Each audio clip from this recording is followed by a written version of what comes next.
Hi, Roy here on my channel Roy Reads Anything, a booktube channel about omnivorous reading, including stories about occult detectives. And with that in mind, bringing you some great news, if you haven't heard already, that Occult Detective October will be back next month. So that's a reading event devised by the fabulous MJ that's about celebrating, exploring and generally having fun with stories about occult detectives. And there's a whole bunch of co-hosts as well, listed down below, but let's have a look who we've got. Well, I'm one of them, so that's pretty awesome. Obviously MJ, Greg, another bibliophile reads, Crystal at Fibre Artsy reads, Ollie of Criminolly fame, kind of riding the pine this year but with us in spirit, Michael K. Vaughan, Bob Freeman, the occult detective himself, Sin's Book Nook, Gareth, Book Songs and Other Magic, Thomas, Art and Lit Matters, Jim of Mystery and Mayhem fame, Debs, Raina reads stuff, Alan, Big Hard Books and Classics, and Randy Ray, Literate Texan, with support from Dave Brzeski, who is at Occult Detective magazine. So it's a great crew. Pleased to say I was already subscribing to all of those, and they're all channels I would heartily recommend. So, what's an occult detective? Well, it's the kind of story where there's a supernatural threat or adversary and somebody is facing up to that because that's part of their role. So it could be that they're actually a consultant psychic detective, occult detective, etc.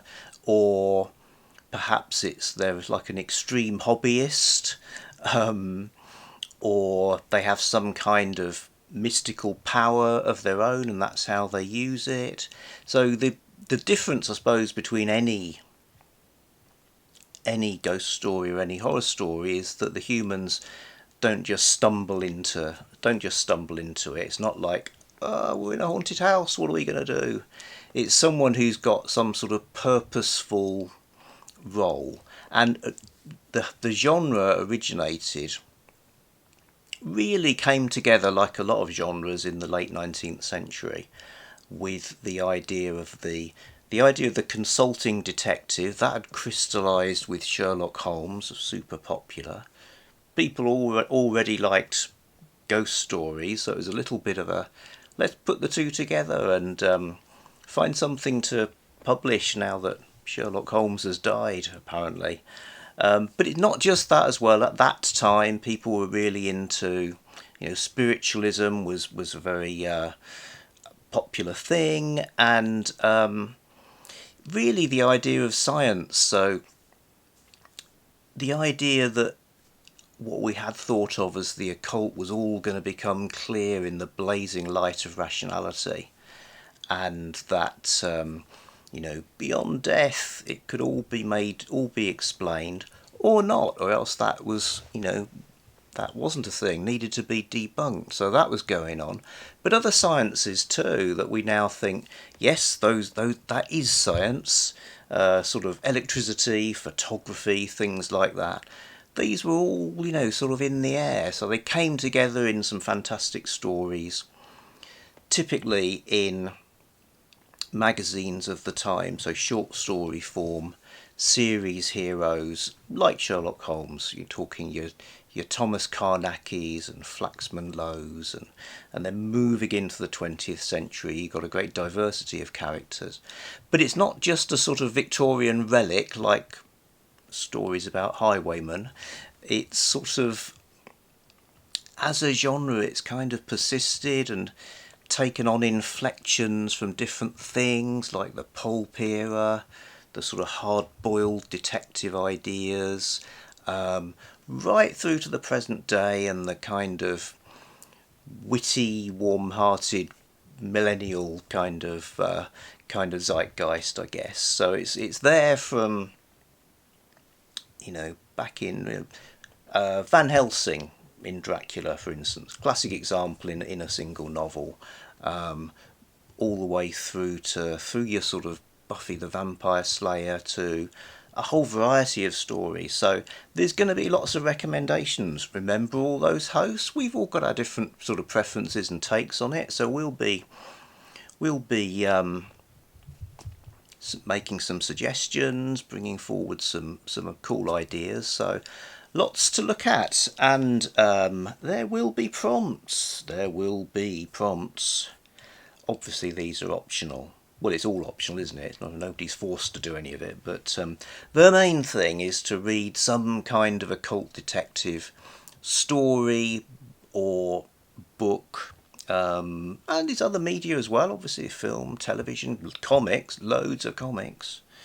So we're dividing the weeks up, starting off with a pre-1960 week. So that's anything that's a bit on the older sort of vintage side, and like I said, you can certainly go back into the Victorian era, which probably I'll definitely be doing some stuff in there. Then a post 1960 week that could come right up to brand new stuff. Third week, looking for a diverse character or author. So that'll be interesting, and then finishing off with an anything goes week.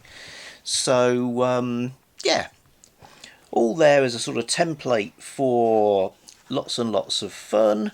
I know I'm wearing the wrong t-shirt, and I know, in the words of an eminent occult detective from the Ghostbusters team, don't cross the streams, but it will be Victober as well, and for me they overlap, so that'll be good. And that said, I don't envisage making huge amounts of videos. I think during Garb August, it's like I was playing a sort of fire hose of content out into the world. Going to be a bit more focused. Apart from anything else, we've got some holiday time, so I'll probably be kind of bookending it with a beginning and an end. Before that, though, I will be back with a TBR, but as a sort of early sort of TBR 0, it will definitely include a book I've just bought by John Linwood Grant called An Unkindness of Shadows, The Strange Encounters of Justin Margrave. So written recently, set in the 70s, so that's going to be my post 1960 pick. And I'm also going to get into, or perhaps you could say look through, Eyes of Terror from L.T. Mead. So these are Victorian era stories in a lovely little collection here from Swan River Press. So I'll be back to talk about these and my other TBR possibilities soon. You'll be pleased to know that I do have an occult detective minifigure waiting to join the garden of active events down here somewhere. So yep, pretty much everything's ready to go. Come on, Dracula, behave. So yes, right, that, and back soon with something else. Bye.